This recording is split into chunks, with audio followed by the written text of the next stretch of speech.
ನೆನಪು ಮಾಡ್ಕೋ, ನೀ ಸಣ್ಣವಿದ್ದಾಗ ನಿನ್ನ ತಾಯಿಗಾದ ಅನ್ಯಾಯದ ಪ್ರತಿಕಾರ ತೀರಿಸ್ಕೋತೀನಿ ಅಂತ ಹೋಗ್ಬಿಟ್ಟಿ.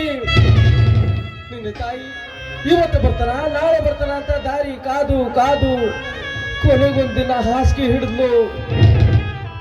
ಒಂದು ದಿನ ನನ್ನನ್ನು ಕರೆದು ಈ ನಿನ್ನ ತಂಗಿನ ನನ್ನ ಮಡಿಲಾಗ ಹಾಕಿ